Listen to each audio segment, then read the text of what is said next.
Hey everyone, I often include at least one Yuri title when doing my anime or manga recommendation videos, but you might be wondering which titles you should prioritize. Or you might just want some new shoujo AI recommendations, which is why I've put together this tier maker of 20 Yuri/shoujo AI titles for quick discussion, so let's get to it. Our first manga currently has 15 chapters and is titled Strawberry Fields Once Again, and it's a story in which a busty blonde named Pure traveled back in time to experience attending high school with her fiance Akira. My first impression of this series was that it was highly enjoyable, but didn't make much sense. I asked myself, why would you go back in time to date your fiance if you're about to tie the knot and live happily ever after? However, things that don't seem to click get explained later on. Additionally, Akira is against the concept of love or falling in love, so you can easily become hooked by wondering if that will change and what it will take for her feelings to change. So I'm going to give Strawberry Fields once again an A tier, because I found it to be very unique and I very much look forward to the next few chapters. Next we have Doughnuts Under a Crescent Moon, a manga that also currently has 15 chapters, and centers around Uno Hinako and Asahi Sato. Uno Hinako is a woman who immerses herself with makeup and fashion in pursuit of love to satisfy her family and friends. And Asahi Sato is a hardworking independent woman who is not as concerned with what others think. People who want a break from high school romance stories will enjoy this romance that depicts adults in a workplace environment. And one thing that makes it unique is that both characters gradually tackle the uncertainties of their feelings, whereas other Yuri romances generally seem to have one character that's invested in pursuing the potential romance with conviction from the start. It's very engaging to watch the characters develop while overcoming the various obstacles provided by their life circumstances or their previous stances on what makes love normal. And definitely a manga I'd recommend. So I'm gonna give Doughnuts Under a Crescent Moon an S tier. It's very refreshing to see a workplace romance rather than a high school romance, and the story is definitely engaging and enjoyable. Next we have Adachi and Shimamura, which is about two girls who have a fateful encounter on the second floor of the gymnasium while skipping class, and feelings begin to emerge between the two. I believe the meeting at the second floor of the gym scene played at least twice and is the main thing I remember about the anime. It was somewhat enjoyable, but it's more of a slice of life Yuri, so it lacks the strong hooks of a more drama driven Yuri, and overall it felt pretty average. So besides that gym scene, I don't remember much, and usually I have phenomenal memory, but I saw this one about a year ago, which honestly isn't that long ago. I should remember more, but the only thing that stuck out was the gym scene. Just wasn't that memorable or unique, so yeah, definitely a C tier average anime for me. Could be fun though, so if you like slice of life, check it out. Next we have Bloom Into You, a story in which our two main characters are Yu Koito, a girl who feels she will never experience the same love she sees in shoujo manga or hears in love songs, and Toko Nanami, a girl who turns guys down and says she's not looking for a relationship with anyone. Yu is somewhat interesting, but it's tough to get invested in any of the other characters, and the would-be emotional scenes and plot development just aren't all that strong. It's a good show, but not extremely unique in any sense. So basically it's similar to Adachi and Shimamura. It's definitely good, but just doesn't really stand out or feel memorable, so I'm going to give it a C tier. Another one that I watched about a year ago as well. Next we have If My Favorite Idol Made It to Budokan I Would Die. It's a comedy anime where our main female protagonist, Eripio, becomes obsessed with a female idol named Maina. I've seen it multiple times and I look forward to watching it again very soon, so I'm going to give it an A tier. If you want to hear more about it, I talked about it in another recent video, so link in the description below. And next we have Citrus, a well-known Yuri anime that you've probably all heard about and think of whenever you hear the word Yuri. The story centers around Aihara Yuzu, an innocent and cute Yaru who dreams of having her first kiss, and a lot unfolds in episode 1. Yuzu learns that the student council president, Mei Aihara, has a future arranged marriage with an elite teacher, finds Mei kissing that teacher, learns Mei is going to be her younger stepsister, and gets kissed by Mei at the end of the episode. The anime is definitely good at making you ask yourself that golden question of what's going to happen next, and is almost an S tier anime overall. However, I'm just not a big fan of Mei and her rather cold personality, and I like many of the side characters, but some of them aren't as interesting. But I am a big Yuzu fan, and a fan of many of the other characters, such as this girl. And the drama is certainly engaging, so I'd say this is an A tier anime. I definitely enjoyed it, and it's a lot more memorable than, say, Adachi and Shimamura or Bloom Into You, at least for me. Next we have I Like Oppai Best in the World, which focuses on Hana Harumi, who has feelings for Chiaki Ichihara, but Chiaki only seems to be interested in Hana's bazongas. So you're gonna wonder if the two girls will be able to form a real meaningful relationship. The art is great, but the story itself mostly felt like fan service. I read about 4 or 5 chapters and I didn't have enough interest to continue it myself, so I'm gonna give it a D tier. But like I said, the art is very good, and I think if other people were to give it a shot, who knows, it might be up their alley. Next we have I Married My Best Friend to Shut My Parents Up, which focuses on Machi, whose parents keep hounding her into establishing a relationship and getting married, and try hooking her up with successful men such as a doctor or a lawyer. So, Machi claims she is in a same-sex relationship with a female friend of hers, and the two begin living together. And the girl she's living with has had the hots for her since high school, so readers will be interested in seeing whether Machi falls for her kohai in this one-shot manga.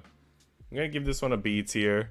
It was very fun to read, very believable in how the plot plays out, but it was very short, so it leaves you wanting maybe a little bit more, I guess, for me personally, but definitely good, definitely good.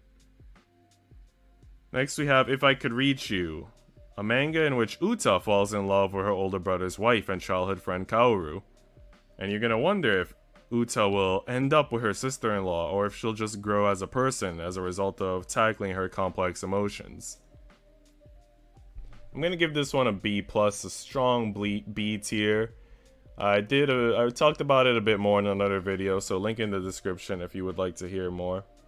Next we have Kase-san and the Morning Glories, a 1-hour film, as opposed to like an hour and a half or 2 hours like most anime films.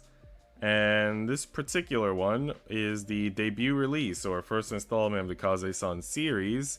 And I decided to check it out because I thought the art looked very nice, the backgrounds, the characters, all of that. But I ended up not being very interested in the characters, and even though it was only an hour long, I found myself to be a little bit bored, so I'm gonna give this one a D tier. Just wasn't very impressive for me personally. Next we got Luminous Blue, a story in which Ko Tarumitsu stumbles upon a beautiful romantic scene unfolding between two girls, Nene Aono and Amane Akimoto, and the scene inspires her photography. That scene that inspires her photography is also the scene that inspired me to check out the manga. I saw this image and I immediately thought, what's this manga? I have to read it immediately. So I checked out the manga. The plot was phenomenal, the art was great, and it ended up being my gateway into the Yuri genre. But just to give you a little bit more summary, Ko becomes closer to the girls and begins to learn about some of the relationship conflict unfolding between the two. And readers will want to see where the conflict leads and if the stunning romance we witnessed in the beginning can be saved. I'm gonna say it's an S tier manga. Again, love the story, love the art, my gateway into the whole genre, so S tier for me. Definitely possibly a biased opinion, but I can't argue otherwise. Next we have Our Wonderful Days, which is an 18-chapter slice of life Yuri that follows the lives of 4 high school friends, Koharu Hanamura, Mafuyu Shirotsuki, Minori Kazami, and Nana. And I must say the manga is a bit of a mixed bag for me. I very much enjoyed the first chapter, especially the heartwarming ending of the first chapter where 2 childhood friends are reunited, and realized quite fondly that not much has changed between them. And I very much love any scenes involving Nana, as she is a very outgoing character in addition to having twin tails and pretty big oppai. However, there are some chapters that for me are pretty uneventful and unexciting, but it does leave me wanting to read more and see how the character relationships develop. So overall I'd say it's a B tier. I very much enjoyed whenever we got background into the characters or their relationships, but I feel with some of the characters we didn't get much insight into how their feelings developed or first came to be. So I can't quite give it an A tier or an S tier. Next we have Sakura Trick, a slice of life rom-com Yuri that centers around 3 Yuri couples.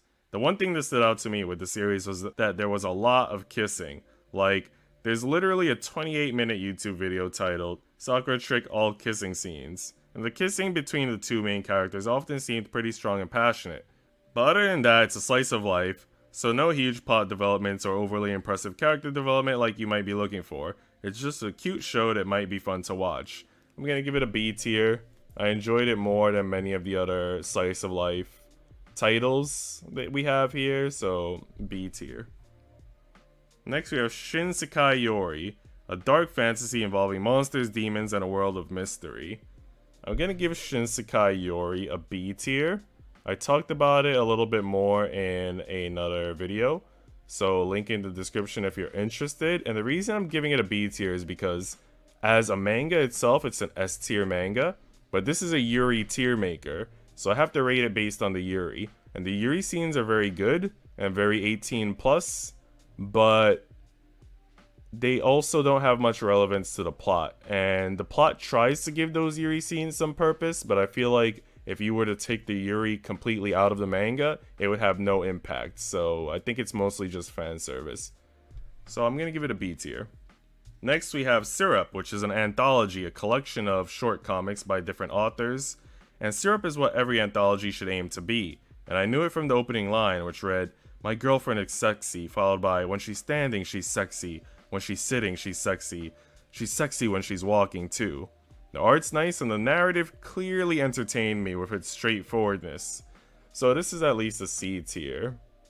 Next we have Transparent Light Blue, which follows three childhood friends, Ichika, Ritsu, and Shun. After Shun and Ichika start dating, Ritsu realizes she had feelings for Ichika. The plot was pretty painful to read, not because it was poorly written, but because I just felt bad for the three characters involved, and personally I think I prefer more lighthearted stories for one-shots. So this doesn't hit the highest mark for me. Overall, I'd give it a C tier. And on a side note, it was written by the same author who wrote Luminous Blue, which I put in S tier. The same manga that brought me into the Yuri genre, so kind of surprised this didn't resonate with me more, but yeah, it's C tier. Next we have Whenever Our Eyes Meet. This is another anthology of 14 comics by different authors, and I'm gonna give it a D tier. Out of the 14 comics, there was only one that I thought was enjoyable or interesting, and the rest just didn't hit the mark for me, so D tier. Next we have Whisper Me a Love Song, a story in which Himari Kino experiences love at first sight upon hearing Yori Yasanagi play on stage during a school opening ceremony. However, Himari questions the nature of her feelings, as she typically says that she loves everyone. So this is a story of understanding one's emotions and discovering oneself. I'm going to give it an A tier. If you want to hear more about it, I spoke about it in another video, link in the description if you're interested. And let's move on. Next we have Yuri Is My Job.